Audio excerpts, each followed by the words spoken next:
Yeah, Is I it think is it after still 400 years, we're finally going to make a shift and are yeah, using the technology in the right way. Because if you look at the dissection rooms at the current state, people are still standing next to the table. There is a teacher yeah, explaining them about the details of a specimen, basically a part of the body that is yeah. preserved. Um, and yes, in 1632, they were also in this position. And yeah, for us as Team Enatom, it's just great that we finally can change that setting into a digital setting and now can approach and reach many more people than when you are in a real dissection room.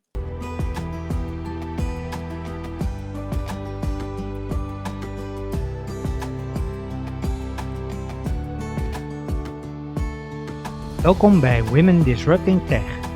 Mijn naam is Dirk-Jan Hupkes en in deze podcast ga ik op ontdekkingsreis in de wereld van vrouwen in de technologiesector. Ik ga in gesprek met vrouwen die in tech werken of oprichter zijn van een tech-startup. Ik ga op zoek naar het antwoord op de vraag hoe zij er wel in geslaagd zijn om succes te hebben. Met andere woorden, hoe zij de technologiesector disrupten. Luister je mee?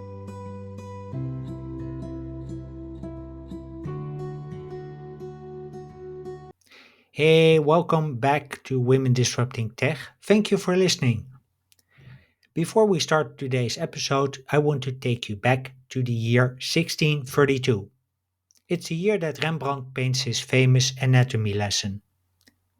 The painting shows a teacher who is teaching students how the human body works by cutting open a corpse and showing them the inside. Now imagine that this way of teaching anatomy hasn't changed in 400 years. We still cut open corpses to teach medical students about human anatomy. This is where the journey of Lusanne Tehupuring starts. Lusanne did not study at one of the typical universities for tech startup founders like Stanford, and she didn't go to one of the technical universities in the Netherlands either. In fact, she doesn't even have a medical background. But Lusanne still ended up co-founding Enatom. And Enatom is a startup that revolutionizes the way we teach anatomy to medical students and healthcare professionals. In this episode of Women Disrupting Tech, Lusanne is our guide in the world of edtech, or education technology. We'll discover how you can do business development for an edtech company in the medical field without having a medical background, and how education equality comes into play. In addition, we'll talk about studying in Australia, why Groningen is a great place to build a startup business, and how to explain to your young children that it's normal for their father to pick them up from school. So please welcome to Women Disrupting Tech, Lusanne Tehupuring. Welcome, Lusanne. Good to have you. Thank you. Question I always ask at the beginning of the podcast is how you got your current job or how you got into your current position. Okay, well, my career already started quite some years ago, but I'm born and raised in Friesland, in the north of the Netherlands, and Uh-huh. I went to university in Groningen. I chose for a business administration study, but just like 60% of the students, I also was a dropout and decided to go to the University of Applied Sciences in Groningen, the Hanse Mm-hmm. University. And I think that's really fits me better. I'm really a person that likes to be practical and Yeah. does execution of tasks. So in 2.5 years, I finished that study, and then I started actually working in marketing and communications. And after 3.5 years, I thought, well, maybe this is the time to do my master's. And I went abroad for it to Monash Mm-hmm. University in Australia, and that was really a great time. And then I came back and I started a marketing position. I worked for several employers. And I think 5 years ago, I decided to work for myself. So I did several interim positions in marketing and project management. And then 1 year ago, my co-founders of Enatom approached me saying, well, Lusanne, we are two very technical boys, but we really lack the business development part and the commercial part. And are you with us to start the journey of Enatom? And for me, that was really the point that I thought, well, now everything comes together, basically. I like to make impacts. I have a business background. I've experience in marketing and sales, and now I can just combine all these things into Enatom. So that's where I'm now. Okay. How did you meet them, by the way? Well, I knew them already for, I think, more than 10 years. We met in the past because they worked for a startup in Groningen. It was called Yellowbird, one of the first companies in 360 degree video recording. And well, I didn't know them quite well, but in the ecosystem, of course, I knew their names. And someone else we both knew said maybe you should approach Lusanne if you want to have a colleague that has some experience in the field of commerce. Yeah. Okay. Because you were already part of the startup ecosystem, right? Yes, I was. That's actually also a good addition. The last couple of years, I've been the private lead of Founded in Groningen. You can compare it with what Tech Leap does on a national level. We were there to ensure that startups have the possibility to, well, basically grow their startup in the easiest way they can, because all the things around them are just in place. And that's something we try to do with Founded in Groningen, enhancing the ecosystem. Yeah. Okay, cool.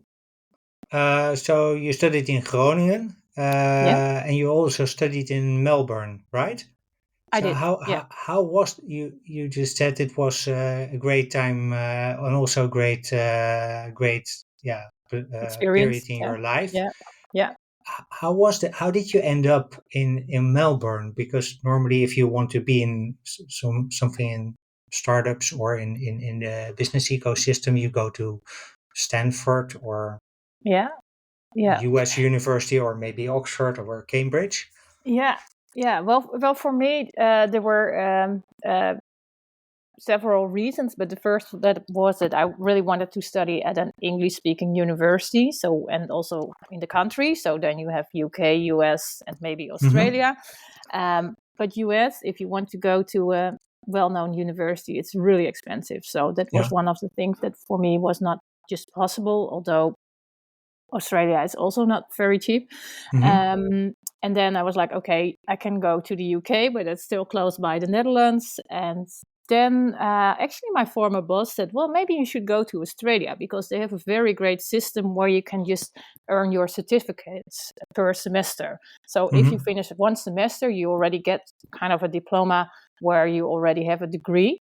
And 3 semesters leads towards 1 master. And also they have a very nice system where they only have a university. They don't have polytechnic, HBO. But they have like an academic approach. So 5% of the students will choose for like a really research-based master, and 90 to 95% will choose for a practical coursework master.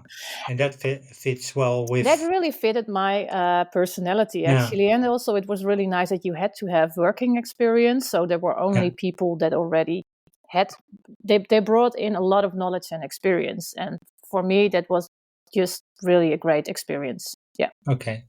And also, of course, going to a country like Australia just on your own, I think that's maybe the biggest learning of the whole thing. Yeah. Yeah, because I was wondering, how was that?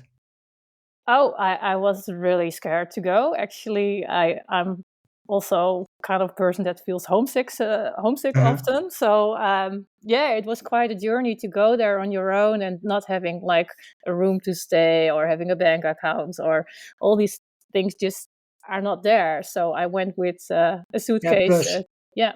Plus it's not like you can easily call home because there's a 10 to 11 hour time difference. It is, yeah. So you're really on your own. But on the other hand, it also forced me to make friends, to find a job there. And that really gave me a lot of self-confidence. And I think that also really helped me in the rest of my career to just step up, talk to people, approach them.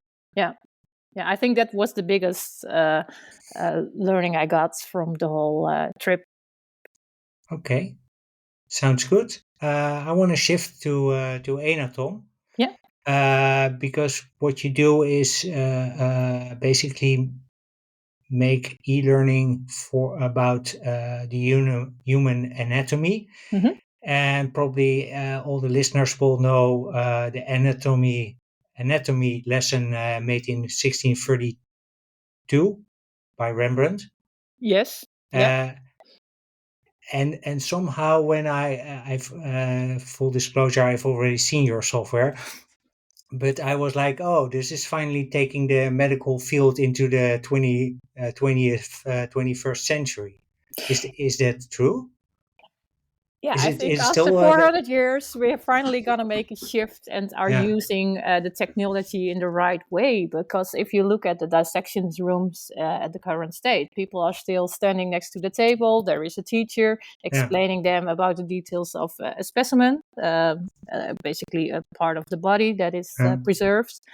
Um, and yes, in 1632, they were also in this position. And yeah, for us as Team Enatom, it's just great that we finally can change that setting into a digital setting and now can approach and reach many more people than when you are in a real dissection room. Uh-huh. Yeah. So uh, can you take us through what the software or what the e-learning actually does? Yeah, well, to get to that part of e-learning, we have quite an intense process. I always call it digital craftsmanship Mhm, because we first have to dissect the bodies. That's something that the medical center in Groningen does for us. mhm, Then we're going to the studio and we will visualize and digitize the images. So we will mhm. make a 360 degree image of it, but we have to Yeah. take hundreds, thousands of photos to get to the 3D image. Mhm, So that's how we use software for that to create the 3D model. mhm. Then we have to make the annotations in the 3D model, Yeah. ensuring that we point out the right structures of the anatomy. Yeah, that you get the right muscle, the right tissue, the right Exactly. organs. Exactly. Yeah, it's a bit That weird you to don't talk about. confuse the heart with the lungs. Exactly. Yeah, and then we have to stream the content because we chose to stream it because the data is too big, too heavy to have on your own device, and Mhm. also from an ethical perspective, it's better to stream it because then it not becomes the consumer doesn't become the owner of the content, and that's not what we want. Uh-huh. Um, yeah, and then ultimately you can see it on your in the application, and people can just start practicing and testing their knowledge on anatomy. So also the first part of visualizing Mhm. the human body, that's something we also do, and that's something the co-founders already had a lot of experience with. Well, for the last 15 years, they worked in this scene, and Mhm. that's where they got the knowledge from to visualize it. Yeah. Okay, so but they have a technical background. Is Yeah. that technical or medical technical? It's technical. Yeah, so they basically worked in really commercial projects Uh-huh. where they, like, for example, Louis Vuitton was one of their clients to create a catwalk in 360. Yeah. But they thought, well, if we can do this for commercial companies, is it also possible to do it for more impactful projects? And then they Uh-huh. got approached by Yannico Georgiades. He's the Mhm. anatomy head of anatomy department in Groningen. And he said, well, can you visualize the human body into layers and make it like a real specimen? And well, Stefan and Fabian said, well, we can try at least. And Yeah. that's what they did. And that's how it's finally came to Oh, our so company. Yeah. you actually had sort of a, well, for lack of a better term, a launching customer before you had the product. We had, yeah, Yeah. and we always call it a co-production because we Yeah. still rely on their knowledge of dissecting the specimen and Yeah. also check the annotations we make. We do have Mhm. medicals in our team though, but the UMCG plays a crucial role in getting to the end of the e-learning. Yeah, Yeah. definitely. Yeah, Oh, that's quite nice, I would say, because the medical world is quite conservative, as I understand it. At least that's also my experience. So in terms of adoption of the product, do you use the UMCG, so the University Medical Center network, also to get ahead in terms of business development then? Yes, definitely. We can definitely benefit from their network because they already, of course, do have a lot of partners. Yeah. That's also how we got in touch with the medical center in Amsterdam, Mm-hmm. and that's of course really nice. But what you do see in medical centers, of course, is that they don't have the accurate knowledge on technology and how to use it. What I Mm-hmm. in general see is that a lot of people think in hardware, like I want to do something with VR, or Yeah. and that's, I think, the problem, because I think you always need to use technology to achieve a certain goal. Like how can we, Mm-hmm. like the example of the painting we were talking about, Yeah. why did no one use technology to make sure that we could just replace part of the dissection room and maybe Yeah. even approach more people at the same time. And Yeah. that's how you have to think about technology. And I think in the medical world, they should be open for technical parties to work in a partnership. So they have the knowledge on the medical part, Mm-hmm. the technical part is on the tech. And what you often see is that they think, oh, we can also do the tech, and we just hire like a consultant firm and we just ask them to make an app, and then it's Yeah. done. But then it's not done, because then the work starts. And I Yeah. think just stick to your own role instead of trying to become a tech company yourself. Yeah. Yeah. Because the software I tested was on a VR goggle. Yeah. Yeah. Is that also the business model that you, or the way you want to distribute, or is it also 2D? Because I Well, can understand that not, let's say, if you take it outside of the Netherlands to more developing countries, it's maybe VR is a bit too far ahead. definitely. And also in the Netherlands, like I don't know many people who already have a VR glass at home. Yeah. So we really choose first to make the anatomy atlas, which it basically is, to make it available on the devices we already have. So laptop, Yeah. iPads, tablets, Yeah. phone. Mm-hmm. Phone is not the best because the screen is too small, but it's Yeah. still working. That's also why we made the choice to change towards a web-based application instead of an app, because Uh-huh. that makes it much easier for everyone. And of course, it's really nice to see the body. You've seen it as well in Yeah. VR, but then you're locked in your own world. And Yeah. when it comes to education, you probably want to share things and discuss things with other people, students or teachers. So I think if Enatom evolves towards more like a VR product, I think it would rather be XR. So then you can just put it on the table together, you can stand around it, or you can be somewhere else. But that's Mm-hmm. really not really far away, but I think still a couple of years ahead for us. Okay. But we definitely take it into account because, of course, that will be the future, but Yeah. not for now. So are there any applications, let's say, outside of the Netherlands, specific use cases, let's say? You mean from competition or? No, no, no. I mean from other. You told me previously that there were in the Arab world, you're not allowed to cut into a body. Yeah, true. Yeah, So I can see people there learning. definitely. We. Yeah, yeah. We already also got approached by a hospital in the Middle East, and Uh-huh. for them it will be definitely beneficial because they don't have access to a real dissection room, and then Mm-hmm. you can definitely create something where you have that feeling of the dissection room, where you can enter it, of course, and just have a look at the specimen. So I think VR is definitely an addition. Um, but also on your iPad, you can just uh, rotate and already check and test the annotations, and I think that will work easier. Mm-hmm. But for the Middle East, VR would be definitely a good solution basically replace the The absence. current. Yeah. Yeah, yeah. because then you can actually do something without cutting. Yeah, Ah, yeah. It's also more sustainable because Yeah. there's a lot of cost and chemicals involved in the process of maintaining the dissection room. Yeah, Yeah, and cleaning up all the equipment. Yeah. definitely. Yeah, the costs are quite high, actually. Yeah. Okay. So shifting gears a bit, you do business development for, well, let's call it an education technology company Yeah. in healthcare. Yeah. But you don't have a medical background.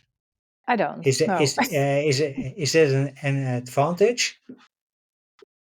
um, Sometimes it is, I think, because I approach things differently Mm-hmm. than the people who are we working with. So I think we're really good. I'm a good addition to the team and to the people of the medical center in Groningen. Mm-hmm. But definitely, it's a disadvantage for me when I'm talking to medical people and they are pointing out things in the application, and I'm like, okay, I really don't know. So Yeah. I'm probably the biggest user at the moment because I really need to enhance my knowledge as well. Um, but I think it's not a disadvantage. What I really like in this world is that people are used to work with different people from different backgrounds. I Mm-hmm. mean, most hospitals and universities are really diverse and international. So people are Mm-hmm. definitely used to different people with a different background. So Yeah. for me, it's not a disadvantage. No. Okay. Just briefly shifting back to the previous point about Mm-hmm. how to use Enatom software in education Mm-hmm. in the Arab world. I read somewhere that one of the pillars of Enatom, it's on the website, is education equality. Yeah. What does that mean, and how? Yeah, with that mission, we really refer to the SDGs, the Sustainable Development Goals, and Mhm, one of these is to create more educational equality in the world, and it means that currently in the world, only in most Western countries, mhm, students, biomedical students, have access to a dissection room, but not in all Western countries it's possible to access it mhm, because maybe you are in a remote area where there is no dissection room. So it's mhm. still also in Western countries Yeah. not possible. But if you look at the map worldwide, especially in Africa, in the Middle East, but also in countries like Indonesia, where we have a lot of Muslim people, it's Mhm, not allowed to go to a dissection room. And with our solution, we can give people who live in poorer areas or in areas where it's not possible because of cultural beliefs, we can mhm, still provide them access to a dissection room, which is definitely approved by the ethical rules. So uh-huh, we know that the people who donated their body signed uh, for scientific reasons. So that's uh-huh, also covered. And yeah, that's how we can create more educational equality in the world because we give more people access to the dissection room and enhance anatomical knowledge in the field. Yeah. Yeah, and that also ultimately, of course, benefits the patients. Let's say the people who need to undergo Yeah. some sort of treatment because they know that their doctor has seen The inside. Yeah. in the Yeah. inside of Yeah. their body. Well, maybe not of Yeah. their body, but Yeah. Yeah. so that's always from a trust perspective. I think that's also very important. So it enhances Absolutely. trust Yeah. in healthcare. Yeah. Yeah. Okay, so Enatom is based in Groningen. Yep. Yeah, as a former marketing slogan used to say, er gaat niks boven Groningen, Yeah. or Nothing tops Groningen. Yes. nothing tops Groningen. It's a bit outside of the general ecosystem, at least startup ecosystem in the Netherlands. Um, but why is it a great place to build a startup? Well, I think Well, first to say, Groningen always has been one of the best ecosystem. If you look at job opportunities, like in relatively, we create the most jobs for startups in this region the last 2 years. It's a deal room report. But I think what's good about Groningen, I think it's part of the culture in the north. Like people are really willing to help each other. But sometimes I also refer to it's called splendid isolation. Like we're far away from everything, so we kind of need to help each other and focus on what we do. We have to be independent, self-relying, and it's still small. We can find each other quite easily. And I think what's the biggest advantage of Groningen is that we have a really young population. So the university is quite big. We have quite some internationals here. And that's also good for startups because a lot of students start working after their graduation in a startup with an international background. And that really helps us with growth. And it's a nice city to live. Well, it's absolutely a nice place to live. It's just for context of the listeners. If you go from Amsterdam to Groningen, it's about a 2-hour train ride. Yes. I think I've never done it by car, but it's about the same. Also, I think. It's almost the same. Yeah. And for Dutch people, that is like a heck of a distance. Yeah, for Dutch it is. For people in Germany or in the US listening, it's probably like, okay, so you have a 2-hour car ride, whatever. I do that every day. That's not how it works here. No, so that's it's also why the Nothing Tops Groningen slogan, was not really it was true. But it was true in so many ways that it was sort of backfired. Yeah. But it's also, I think, to your point that it's actually because you're a bit of isolated. It also adds to the feeling that you have to stick with each other. Yeah, and on the other hand, we're really close to the German border, so I work really strongly with the University of Oldenburg, and that's 1 hour drive for us. So Germany it's actually is also closer. Yeah, and yes, I agree. 2 hours. This week I also took the train to Amsterdam, and you can just work for 2 hours. That's the best office you can have in the train. Yeah. And it's just part of it. And in other countries, people are used to it. So for me, it's not a big problem. No. Okay. You have, let's shift a bit to your private life, because you're a startup founder, or co-founder. Yeah. But you also have 2 children, a daughter and a son. And probably they want you to pick them up from school every now and again. Yes. How do you combine being a mother or being a parent with being a startup founder? Well, I think what was good that we first did is also have the discussion together as co-founders, like how do we want to pull this off? And we all agreed on the fact, like we all have families, so we know that sometimes 2 months ago I had to go to the hospital with my son. Of course you go to the hospital because that's the most important thing in your life, and that's something you have to understand from everyone. That's how do you want to be in this. So we all said, well, okay, we have families, they are first, but of course we have to make a success of Enatom. So what I always try is to wake up early, already do some work before everyone is awake in the house.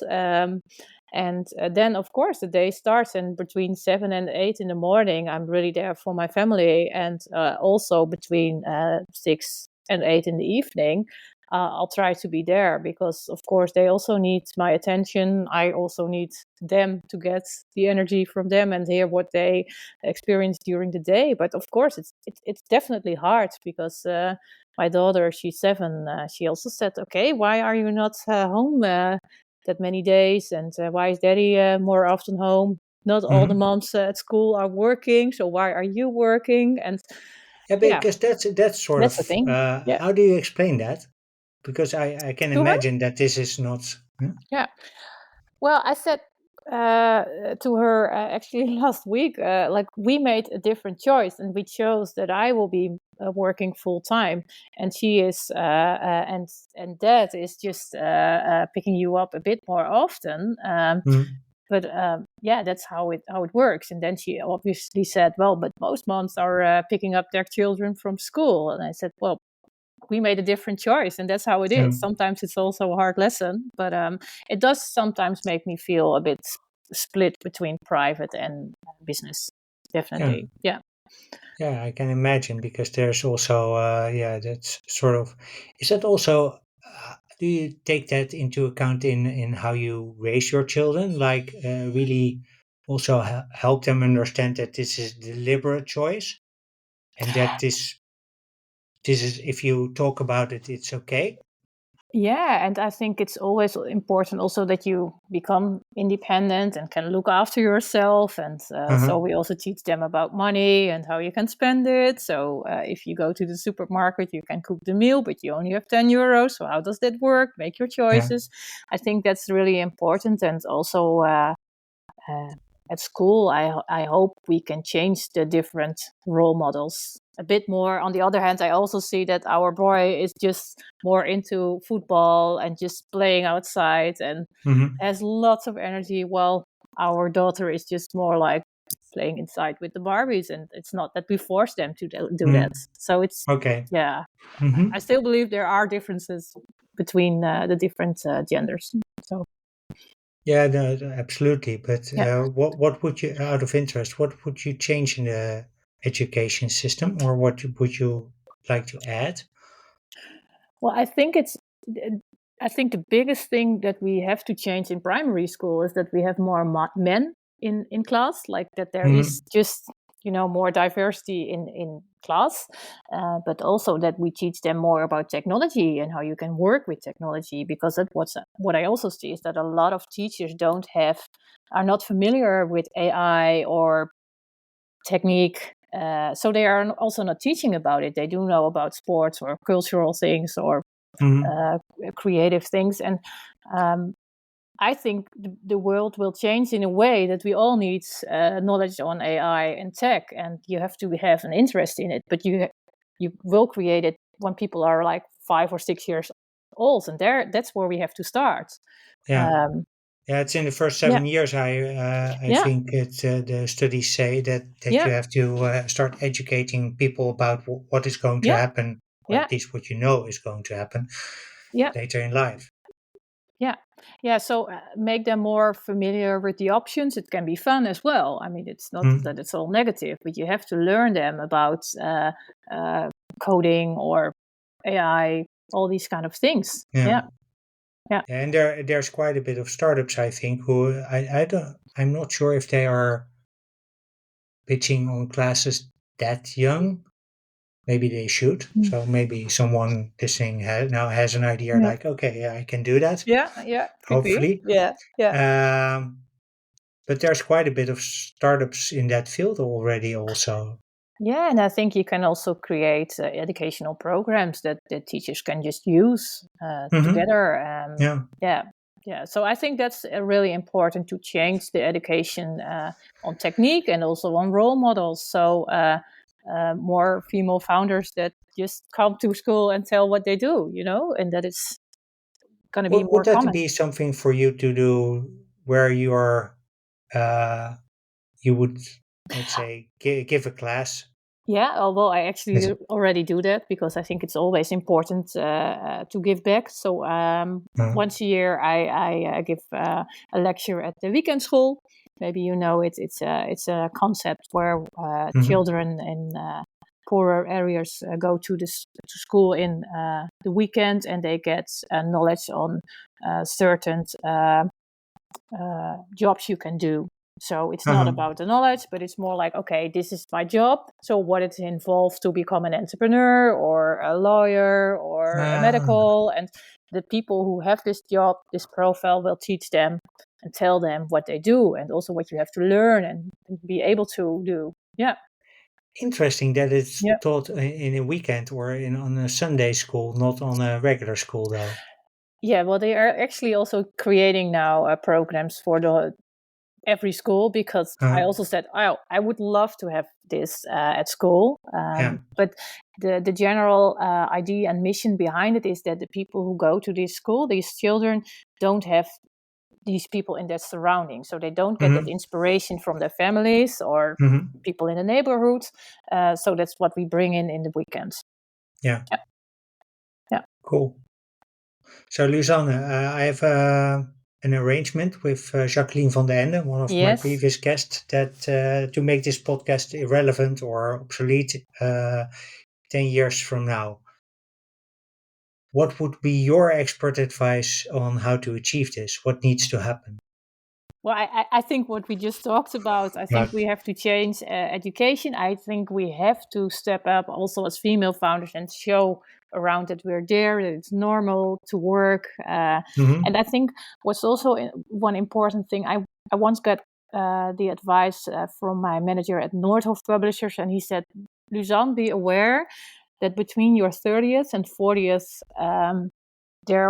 you can make the biggest change in your career. So you will learn the most, and the most important switches will come in that time frame. But on the other hand, in your private life, you probably will buy your house and get children, and maybe then you will make different choices. So just try to stay working in that period. And that's what I always kept in mind, because what I often see is that a lot of females just start working part-time when they get a baby, or then they don't make the choice that they're going to do it 50-50, or that the husband is going to do more. And it's just a very important moment, a time frame of 10 years in which you can make these changes. And I'm now 39, and looking back at it, I think it's true what he said. Just be aware of that moment in your life, that you also keep up with work. If you are an employee or a founder, it doesn't matter. Just stay ahead, because then it's also easier to come back around 40. Yeah. And then you take all the experience with you instead of having a bit, let's say a bit of an experience gap. Yeah, and one addition, sometimes I also think we're talking a lot about it, and maybe we just have to accept that some people just don't want to work more, or just want to be at home. I don't know, but we're trying so hard, but apparently it doesn't work. But yes, we can give more examples.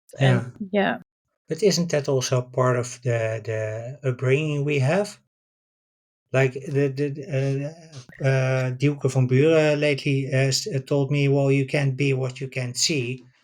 So if we don't have the role models, if we don't have the education telling us, hey, women can be in tech, and tech is definitely for tech, I totally agree. But it's also part of the Dutch system, before making it too complicated. But if it doesn't reward to work more, because you don't get your subsidies for daycare anymore, what's the point of working harder? So I think we definitely should also make some slight changes in the system also, with timing the schools, like we stop at 2:30.